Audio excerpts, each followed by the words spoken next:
Welcome to the Deep Dive, the place where we skip the noise and get straight to the knowledge that fundamentally changes how you see the world.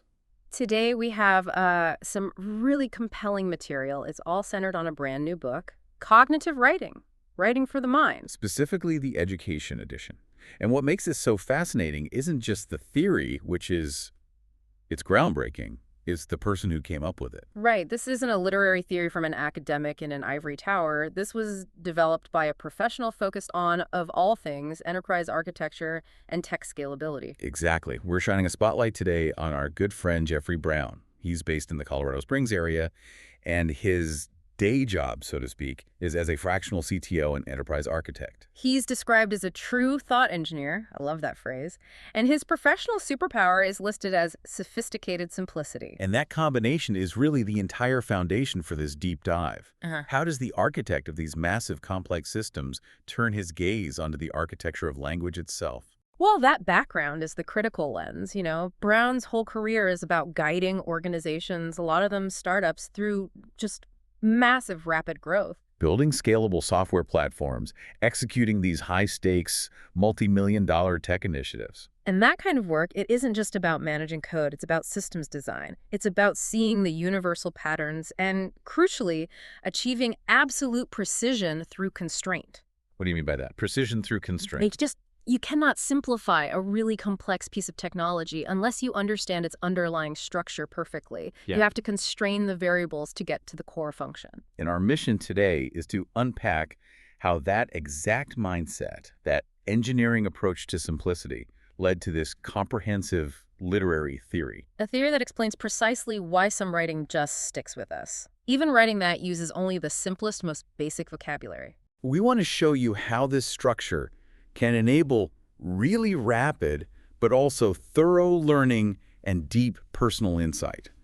It's almost like a shortcut to being well-informed, because the writing itself is literally engineered for your mind. Yeah, and the challenge Brown poses right at the start, it completely disrupts decades of traditional writing advice. Right. We've all been taught that good writing means being crystal clear, painting these vivid pictures. Making sure the reader sees the writer's world exactly as intended. Every little detail spelled out. Cognitive writing just flips that premise on its head. Completely. It proposes that true depth, the stuff that really lasts in your memory, it doesn't come from being told everything. It comes from activating the reader's mind to construct meaning on its own through inference and discovery. So instead of being this passive passenger in the writer's world, you're given the bones of it, the structural scaffolding. And your own brain is compelled, it's almost forced to fill in the gaps. And that active process of creating the meaning, that's what makes it personal. That's what makes it stick. Let's start with the formal definition, because I think it really serves as the architectural blueprint for everything else that follows. Okay, lay it on us. Cognitive writing is formally defined as a literary technique that embeds complexity within accessible language. Accessible language. That's the part that feels so counterintuitive.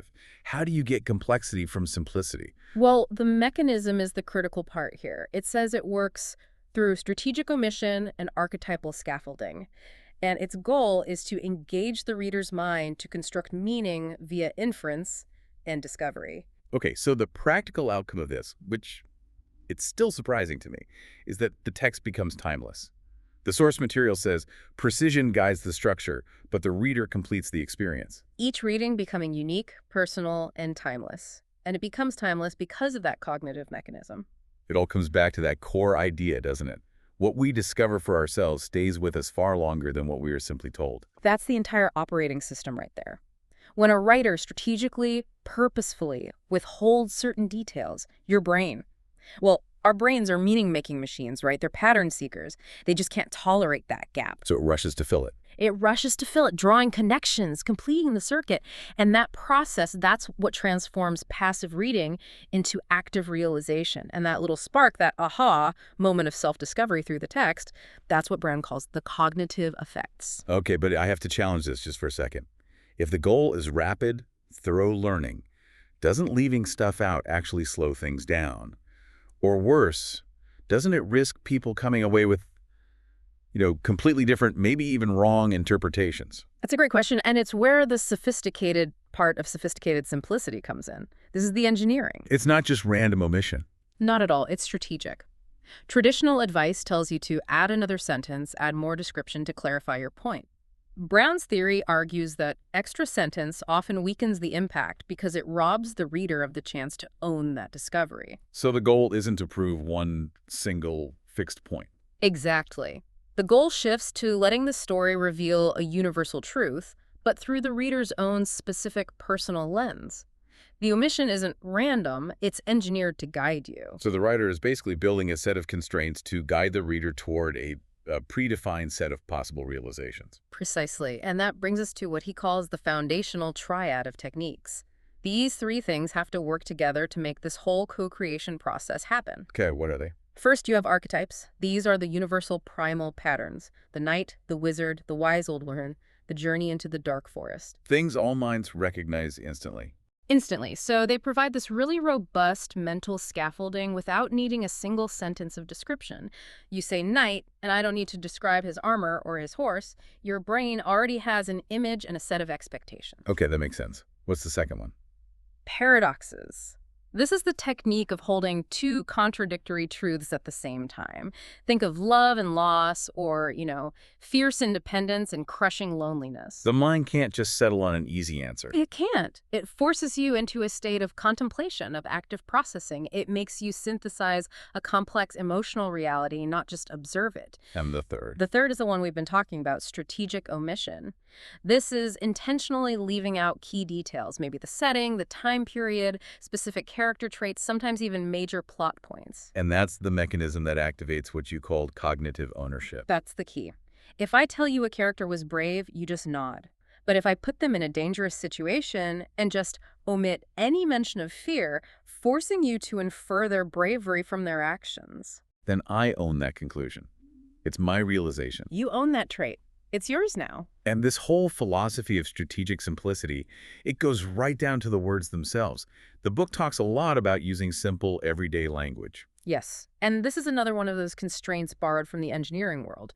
It's like designing a really complex system, but with the fewest possible components. This is the first of what the book calls the linguistic tools for cognitive access. Right. A lot of the examples in the book rely heavily on simple sight words, the kind of words a first grader learns. And that is not an accident. It's a deliberate choice to bypass the mind's analytical processing. So if I read a word like, I don't know, incontrovertible, my brain has to pause, decodes it, checks the context. Maybe I feel a little smart for knowing it. But if I read go or see or want, You don't process it, you just register it instantly. Brown makes the point that this simple language directly mirrors our own inner thought voice. our internal monologue. Exactly. It doesn't matter how educated you are, the voice inside your head that thinks and plans and experiences the world. It's overwhelmingly made up of simple, foundational words.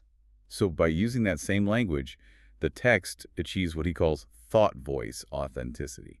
Yes. It makes the reader feel like they're hearing their own thoughts, not reading someone else's carefully constructed, elaborate prose. That's a huge difference. It doesn't sound like I'm being lectured by a textbook. It sounds like me. That's where the connection happens. And this framework also leans heavily on the unique flexibility of the English language itself.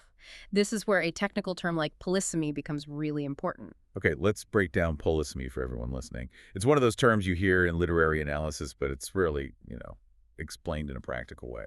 All it means is the ability for a single word or a phrase to have multiple, often very subtle meanings at the same time. And English is just incredibly rich with it. Give us an example. Think of a simple verb like run. I can run a race, run a company, my nose can run, I can run into a friend. The word itself is simple, but it gets all this massive complexity and nuance purely from the context around it. That's so interesting, because in other languages you might have totally different words for those things, or grammatical genders that lock the meaning in place. Precisely. English words, especially the simple ones, are like semantic chameleons. And that flexibility, plus the fact that we don't have grammatical gender for most objects or people, gives the reader's mind this huge open space to build its own world. So the text gives you the simple word. And your brain supplies the specific meaning, the color, the context, all pulled from your own personal library of experiences.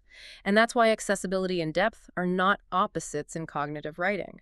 There are two sides of the same deliberately engineered architecture. And all of that foundational engineering, it leads directly to what is, I think, arguably the most powerful psychological tool in this whole book, the creation of cognitive ownership. Okay, so let's define that concept again for us. How is this different from just simple empathy?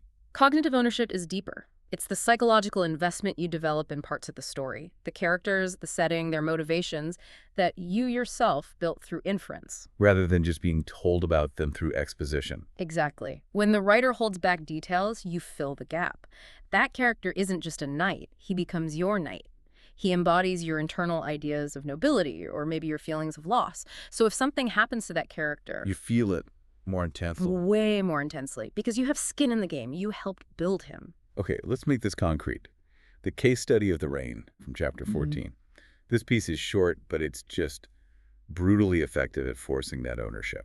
The Rain is basically a controlled first-person emotional breakdown, and the protagonist has zero identity markers. No name, no gender, no age, no location, nothing. So the reader is forced to supply all of that. Right. The text just guides you through 4 distinct emotional phases, using very simple sensory language. First, that feeling of being completely overwhelmed. Then, this desperate internal search for someone to blame. Who do I blame? Who do I hate?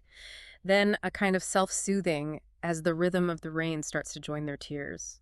And finally, just the exhaustion of that release. But the key here is that while you're reading those first few paragraphs, you're unconsciously filling in the backstory. You're becoming the protagonist that you're building in your own mind. Precisely. If you're reading it after, say, a tough breakup, you supply the details of your loss. If you're overwhelmed at work, you supply the stress of your job. The fusion is designed to be total. And then the twist hits. The protagonist looks down at their hands and says, "What have I done?" And you have this sudden, chilling realization. The person you just fully inhabited, the person you created in your mind to process your own feelings, might be someone who just committed a horrific act. And the genius of that is now you have to grapple with the horror and the grief at the same time. You can't separate your own personal empathetic experience from the potential guilt of this character. You own it. That is cognitive ownership at its absolute extreme. And it's the ultimate demonstration of what the book calls protagonist fluidity. The idea that the main character can basically morph and fit the identity of every single reader, no matter who they are. Right. And we can see this explored further, maybe in a less intense way, in the enchantment from chapter 3. The knight, the wizard, the widow, they're pure archetypes. So the story just sets up the scaffolding. Perfectly. All the text actually confirms is that you have 3 roles: a knight, his lifelong friend who is a wizard, and a potential wife, the widow. That's it. You, the reader, supply the faces, the scenery, the time period. And the text uses what Brown calls the illusion of choice. It feels like you're deciding what happens. But really, the writer just presented you with a series of carefully arranged blanks. And this is where that strategic omission creates real depth. It allows for that famous dual reading of the story. Okay, can you break down the specific omissions that create that illusion? What are the things people think are in the text but actually aren't? Okay, so a lot of people walk away from that story absolutely certain that the wizard died, or that the knight and the widow were already married before he disappeared, or even that the bird that appears at the end was specifically a falcon, recognizing its mate. And the source material confirms. It confirms that none of that is ever actually stated in the text. Those are all the reader's logical conclusions based on the archetypal setup. The text gives you these perfect little narrative breadcrumbs, just enough for you to arrive at a conclusion that feels certain and emotionally satisfying, even though the text itself is totally agnostic on the facts. And that agnosticism is what makes it timeless. It makes it universally relatable. It creates a true literary paradox. You have 2 extremes. There's the optimistic reader. For them, it's a moving love story. The knight was enchanted, turned into a bird. But the widow's recognition, her love, her calling his name, it breaks the spell. The hand on her shoulder at the end is his human form returning. It's a story about hope. But the exact same words support the complete opposite reading. Absolutely. The pessimistic reader experiences a story of tragic loss. Both men died in battle, the magic failed. The hand on the widow's shoulder is just a kind stranger offering condolences, and the bird that landed on the wall was just a bird that then flew away. And both of those readings work perfectly. They work because the key emotional events, the death, the transformation, the recognition, were all strategically omitted. The text literally scales to fit whatever your current emotional state is. And beyond omission, you also mentioned that the dialogue itself acts as a kind of backstory through that thought voice authenticity. Yes. This is one of the most masterful examples of using constraints. In many of these pieces, Brown intentionally removes all dialogue attribution. There's no "he said" or "the knight yelled," nothing like that. So you have to identify the speaker just by their voice? Just by their voice. In the enchantment, the knight speaks in these short, decisive commands. "I won't leave you behind. Tell me, how does this enchantment work?" It reveals he's a soldier, a leader, someone used to making split-second decisions. His entire career, his whole life experience is just summarized in his syntax. It's efficient. And then you contrast that with the wizard. Who is much more precise. He measures every single word. He uses these long explanatory sentences, often with qualifying clauses. It is not so much a spell as an enchantment. I'm not concerned about performing the ritual, although it will likely cost me my life. Magic, like enterprise architecture, requires precision. Exactly.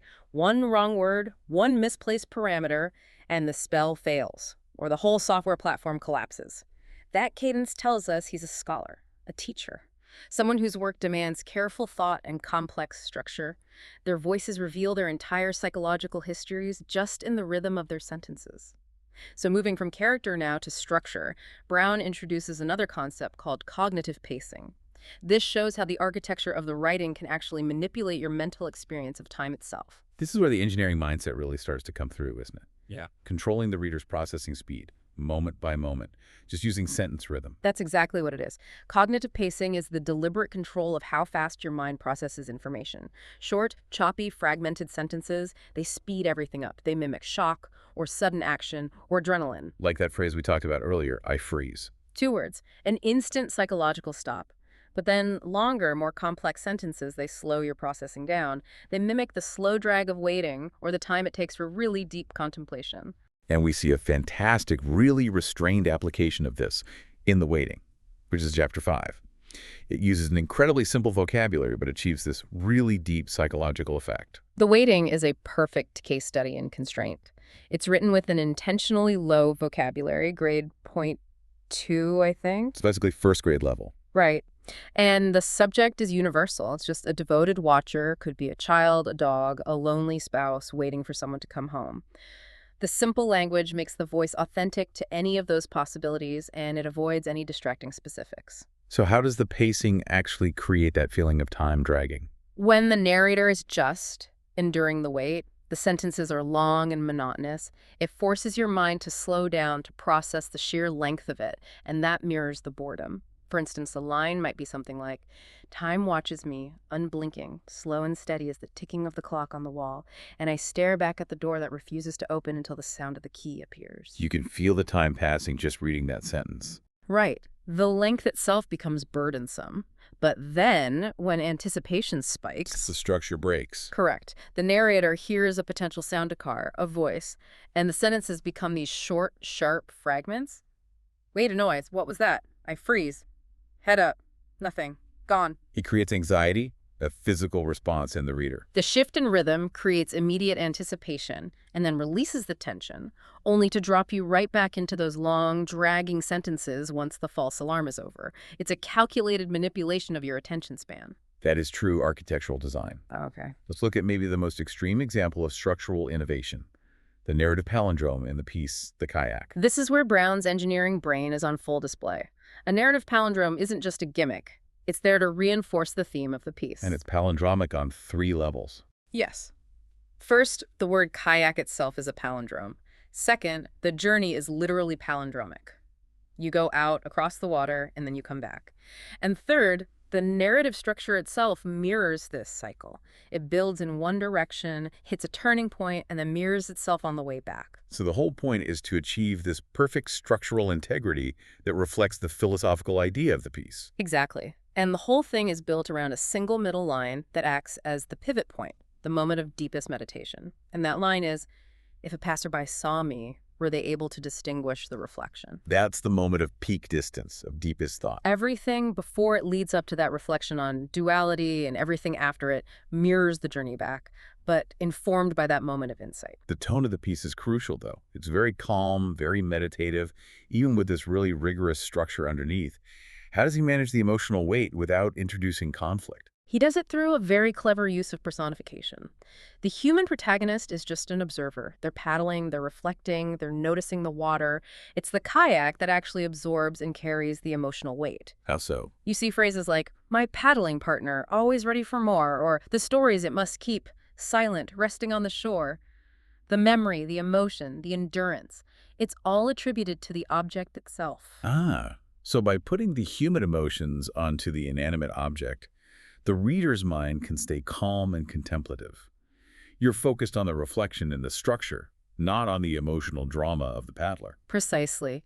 If he had directly mentioned the paddler's anxiety or fatigue, it would have broken the rhythm and destroyed that philosophical tone. The constraint avoiding direct human emotion forces the use of personification, which paradoxically makes the experience deeper by keeping that sense of pure observation intact. We also need to talk about the architectural em-dash. This is where he takes a simple punctuation mark and gives it a specialized job. Right. We usually just see the em-dash as a way to set off a phrase, but Brown assigns it specific, almost surgical functions. One of the most powerful is the perspective transfer, which we see in The Nightmare. That's the story about a child waking up from a nightmare and running to their father. Right, and the entire perspective shift happens right in the middle of a single sentence. It reads, I climb into bed, I need to wake Daddy, I need to awaken, she's crying.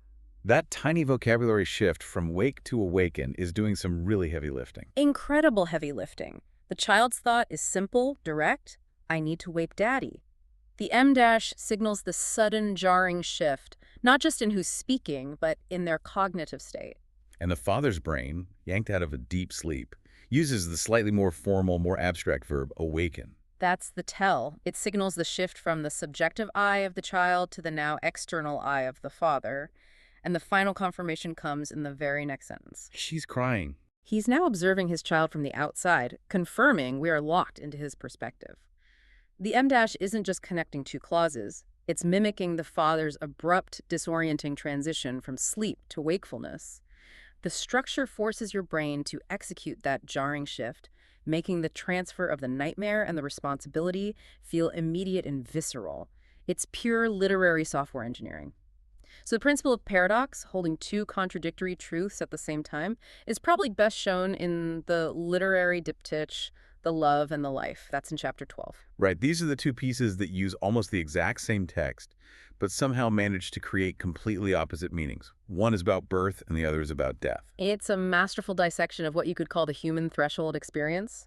Brown took the first piece, The Love, which describes someone passing away peacefully, and by changing just a handful of strategic words. Mostly pronouns and verb tenses. Exactly. Pronouns, tenses, a few temporal framings. And with just those minimal changes, he inverted the entire emotional resonance to create The Life, which is about a woman experiencing childbirth and taking on the profound new identity of mother. So one is about letting go of life and identity, and the other is about gaining it. But the physical sensations are described as almost identical. And the brilliance is in focusing purely on those shared physical sensations. Resting against a chest, listening to a heartbeat, feeling warmth, this profound emotional release. Your brain supplies the context. And then you get to the final crucial difference. The climax of the death piece, The Love, is about release. She holds on, I let go. 6 simple words. The ultimate surrender. And the culmination of the birth piece, The Life. The ultimate gaining of identity. I finally understand Mom. The architecture of human experience is fundamentally mirrored at these two opposite ends of our lifespan. Life beginning and life ending.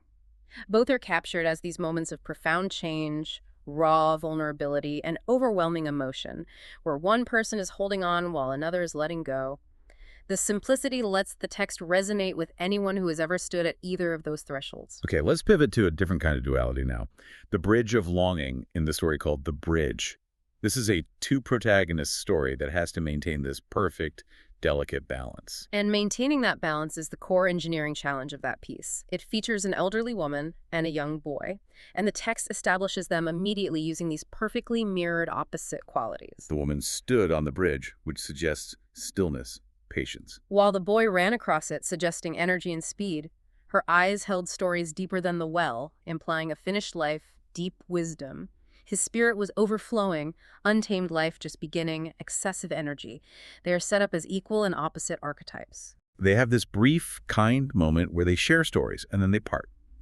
And the real emotional payload is in that bittersweet ending, where they both walk away yearning for what the other one has. That yearning is the structural goal. The woman walks home desperately wishing she could be young again, and the boy walks home wishing he were older, more grown up, like the woman with all her stories.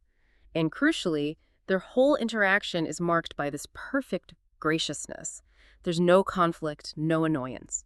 This is where the idea of emotional proxies becomes so important to the structure. Why are the kite and the ducks so vital to making this work? Because if the woman had shown any annoyance when the boy almost knocked her basket over, or if the boy had felt shame and embarrassment for being clumsy, it would have introduced this negative complexity. It would have broken that pure archetypal longing. So Brown uses the environment to absorb those negative feelings. Exactly. The boy goes to retrieve his embarrassed kite. The kite carries the shame for him. Their movement startles the startled ducks. The ducks carry the annoyance. So the human characters are freed from the burden of those immediate, minor, negative emotions. Which allows them to remain these pure conduits for that universal duality of their longing, the desire for the past versus the desire for the future. It's highly technical emotional management. The constraint of keeping them gracious demands that the negative energy be transferred somewhere else, and the personified proxies are what preserve the emotional purity of their interaction. All right, this next section takes us right to the edge of what language can do. It often uses these radical structural constraints and omissions to force really profound, sometimes difficult, realizations. We're getting into ethically sensitive territory here, starting with total omission and innocence in the piece The Trip.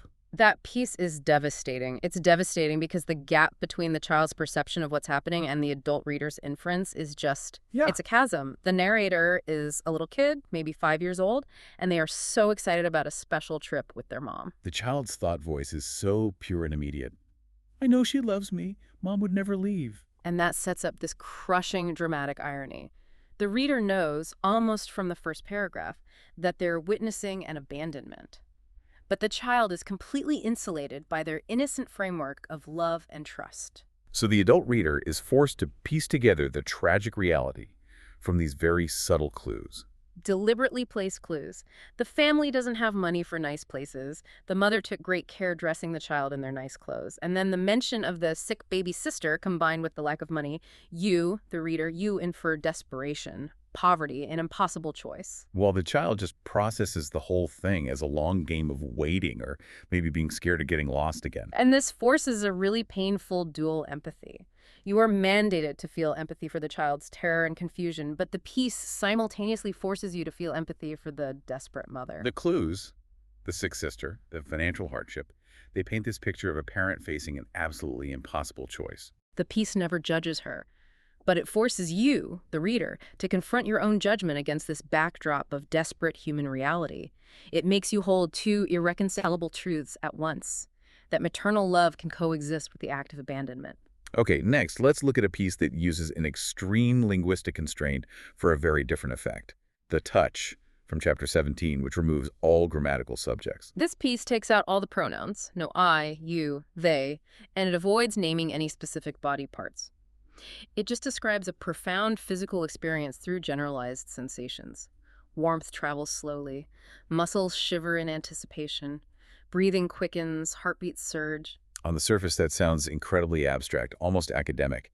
What's the practical effect of removing the subject, the actor, from the story? It creates what Brown calls pure experiencing consciousness.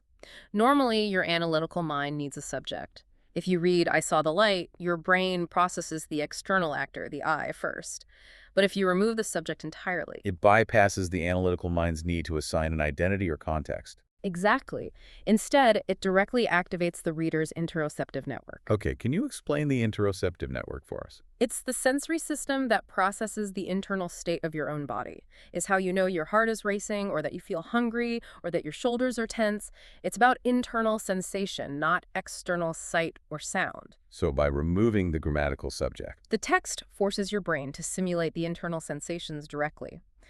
Your brain is compelled to actually generate the feeling of warmth, the quickening heartbeat, the muscle tension itself. So it's turning the act of reading into a physical interoceptive event. You feel the story instead of just reading about it. Absolutely. The emotional and physical engagement is maximized because the experience belongs only to your own self-awareness. It stops being a story about someone else touching and becomes simply the feeling of touch happening inside your own simulated reality. And finally, we have to spend some time on the crossroad. This is chapter 25, and it uses structural innovation to depict a mental health crisis. This is where that ethical orientation for the writer becomes so critical. The crossroad uses a diptych structure internally. It separates two distinct thought voices with a crucial blank line down the middle of the page. The first voice is the person in crisis. Right. It's articulating deep isolation and pain. Life is a path we walk alone. The cold is all that remains. It's the language of finality, of despair. The second voice is the one attempting to intervene, using the language of connection and hope. We can walk this path together. You are not meant to face this alone. And the structural tragedy of the piece is contained entirely in that blank line separating the two columns of text. That blank line is the unbridgeable void. It represents the chasm between the isolated mind in crisis and the desperate, caring reach of the person trying to help. The structure forces you, the reader, to mentally try to cross that gap, to experience the separation, the tension, the palpable difficulty of making a connection when one mind is already sealed off. It makes the struggle feel visceral and immediate. The source material specifically emphasizes the need for an ethical orientation when using these techniques. Why is this one so potent that the author feels he needs to include a warning? It's because of the thought-voice authenticity and the cognitive ownership we've been talking about. If a reader is experiencing genuine struggles themselves, a piece like The Crossroad can feel less like a story and more like a direct transcription of their own internal conflict. It can hit too close to home. When the technique is successful, it revives profound emotional or psychological realities. Brown notes that because this theory works so effectively to bypass our defenses and activate these core emotional networks, it carries a real ethical weight. This isn't just a literary exercise. It is, in effect, a neural reactivation protocol, and the person creating it has to use that power responsibly. So let's bring this all together. Let's solidify the narrative thread and connect this all back to Jeffrey Brown's primary identity as a fractional CTO and an enterprise architect. This literary theory isn't just, parallel to his engineering work. It's a direct application of engineering principles to the medium of prose. Right. His professional philosophy is guided by three core tenets for building scalable tech platforms. And we can see exact parallels in the cognitive writing techniques we've just gone through. Okay, so the first principle for his tech teams is clarity transforms everything. In the tech world, that means engineers need clear, precise requirements, measurable outcomes. And in writing, that translates directly to precision over excess. We saw how every single word has to count, how ambiguity is strategic, not just sloppy, and how avoiding that extra sentence actually maximizes the cognitive flow. The focus is on architectural precision, making sure the system, in this case the story, is efficient and effective. The second principle is trust accelerates innovation. In tech, that means you give your teams ownership, you give them autonomy over their products and their outcomes. And this is the absolute foundation of cognitive ownership. Brown trusts the reader's cognitive ability. He assumes you are intelligent, that you're a pattern seeker, and that you're capable of synthesizing complexity from simplicity. In technology, giving that ownership speeds up innovation. And in writing, giving the reader ownership of the narrative elements they build, it dramatically accelerates their engagement and deepens the whole experience. The trust is placed in the reader's innate ability to complete the architecture you've given them. And the third principle is all about future-proofing. Future-ready technology scales with growth. In literary terms, this translates to creating timeless text. By using that archetypal scaffolding and radical strategic omission, stripping out temporal markers, specific cultural references, complex modern jargon, the text is boiled down to universal human experience. So it can scale. It scales across time, across generations, across cultures, making the reading experience universally shared. The text is literally engineered to be future-ready by achieving the maximum possible generalizability. The entire methodology is just driven by this idea of constraint engineering. We saw it with the grade point 2 vocabulary being used for profound effect, removing all the dialogue tags in the enchantment to force identity inference. And ensuring the narrative palindrome worked on multiple structural levels at once. Constraints are the architecture. Brown's work demonstrates that accessibility, simple words, simple structures, and depth profound psychological impact, they are not opposing forces. They can coexist. They can coexist within a new architectural framework, one that you achieve by strategically bending grammar rules, mastering precision, and using constraint as a creative engine.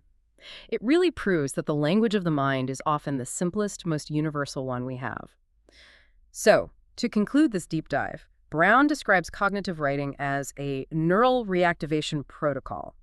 It's designed to revive our earliest, most flexible way of making meaning what he calls infant mode. Before language defined everything for us. Exactly. Before we had words for everything, our brains relied purely on inference, on pattern recognition, on gut feelings to build our model of the world.